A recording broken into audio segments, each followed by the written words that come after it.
Hi, this is Dr. Gregory Sadler. I'm a professor of philosophy and the president and founder of an educational consulting company called Reason.io, where we put philosophy into practice.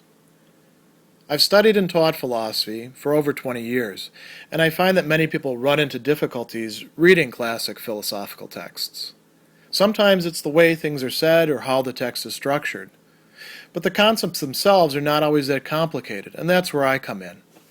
To help students and lifelong learners, I've been producing longer lecture videos and posting them to YouTube. Many viewers say they find them useful. What you're currently watching is part of a new series of shorter videos, each of them focused on one core concept from an important philosophical text. I hope you find it useful as well.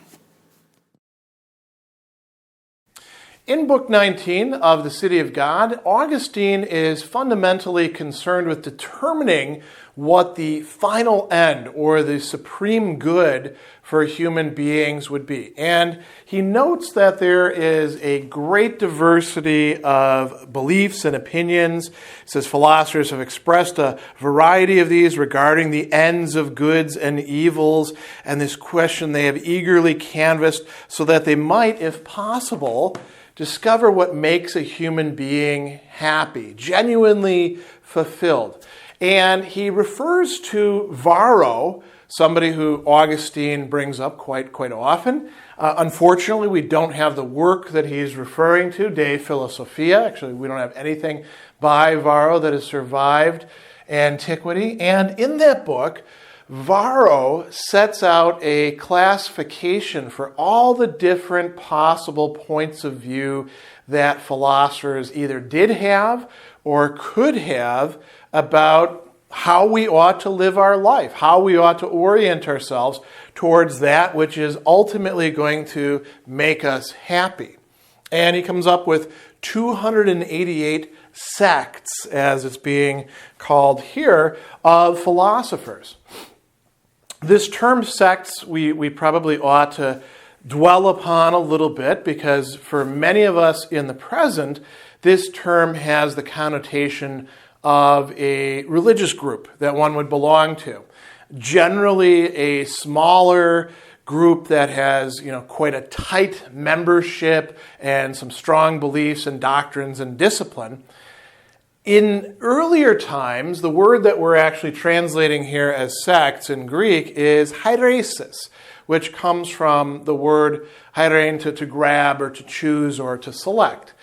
And it was quite common in ancient times both to talk about philosophers and to talk about religious people as belonging to a hairesis, to belonging to a sect.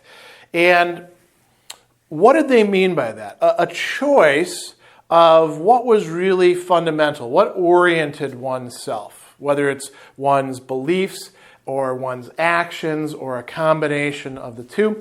And you can understand philosophical movements in schools and ways of approaching things, what we call perspectives, as very much analogous to those of religions of the time, because those had to do with how you lived your life as well, and the beliefs that you were following. So how does he come up with 288 philosophical sects? There is a process of multiplication that we can go through. So let's actually follow out Varro's depiction of how this takes place, according to Augustine.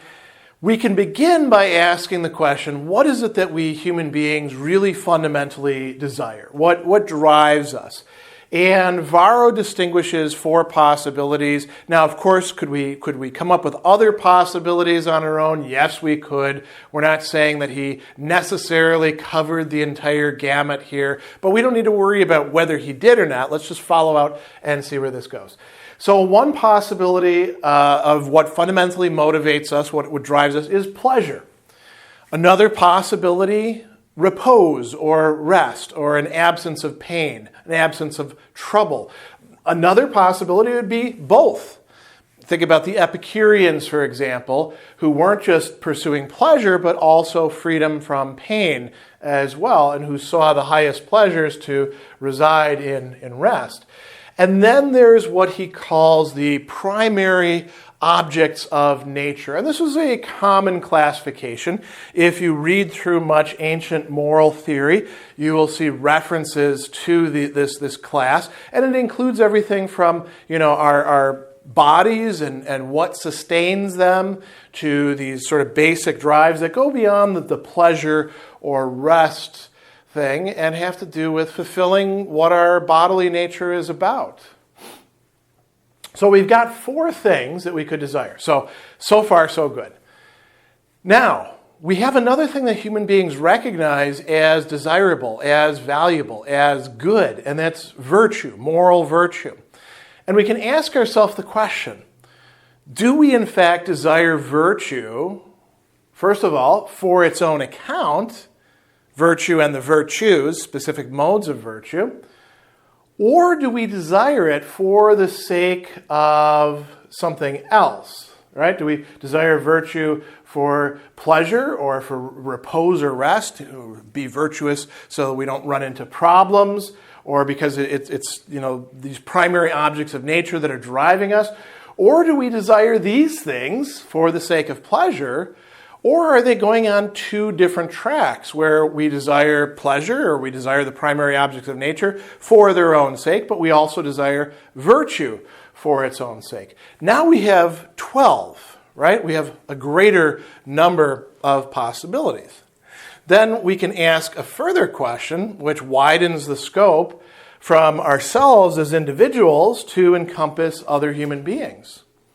The things that we desire, whatever arrangement we happen to have of these, original desires and then virtue, are we desiring it for our sake alone, or are we desiring it for some companions as well? Those companions could be friends, they could be neighbors, they could be members of our family, they could be the entire world as such, they could be whoever happens to be in relation to me. But this is a division that we can make, and now we're multiplying it yet further. You can see how quickly this category list is expanding.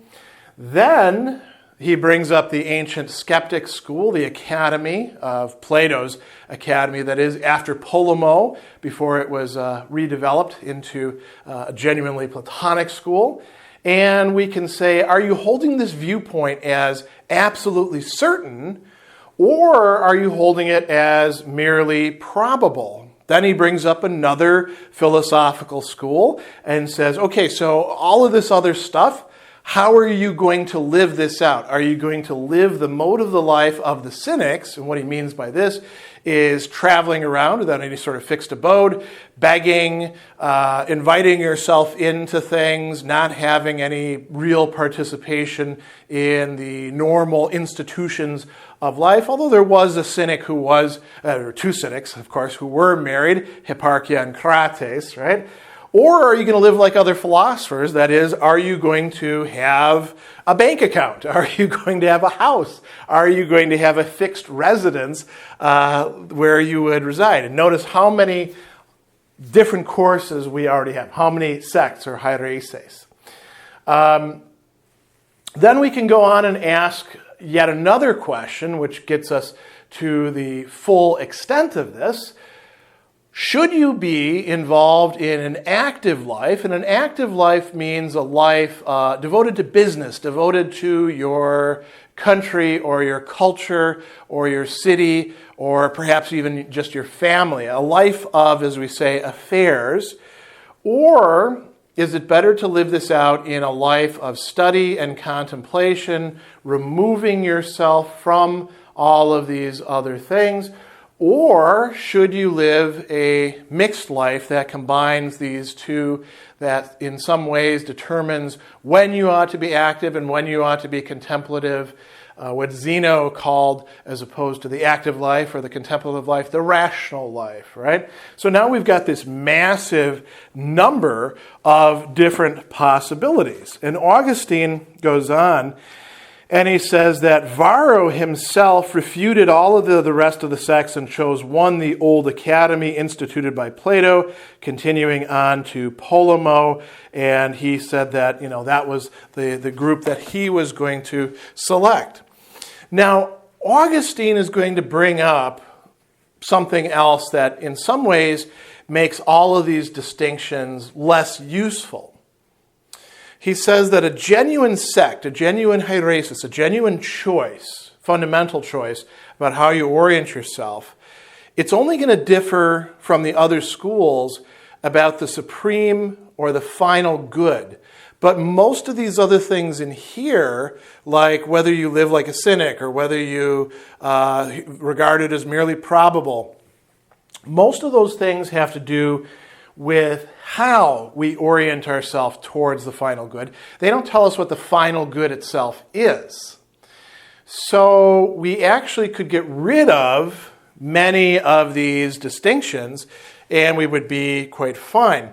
So Varro himself says, let's look at it in terms of what a human being is. And so we could think of it in terms of body and soul. The human being is a composite of body and soul. So we might think in terms of the good of the body, right? The primary objects of nature, because he actually ends up rolling pleasure, repose, both into the primary objects of nature. He simplifies it a bit. Or we could think of the good of the soul, which is virtue. No longer just pleasure or something like that, but actual moral rectitude, rightness, the sort of habits that make us a good person. Then we could also think about it in terms of the good of the body combined with the good of the soul. And, this allows us to say that, here we go,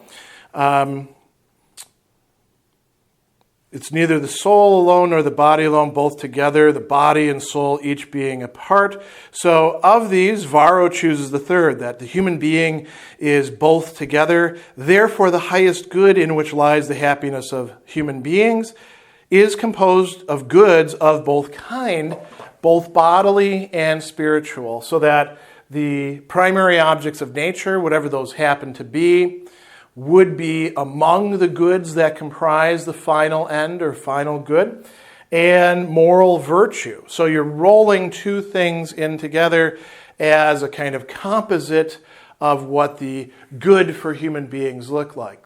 Now, Augustine himself is going to reject this and say that the good, the supreme good for human beings, the final end, cannot lie in any of these things. But he is following Varro's analysis up to the point where he is going to make that very important distinction that takes him beyond this classification that he spends several chapters at the beginning of book 19 unpacking. So now you can see what he's doing with this, as well as what all of these seemingly innumerable distinctions and oppositions actually amount to.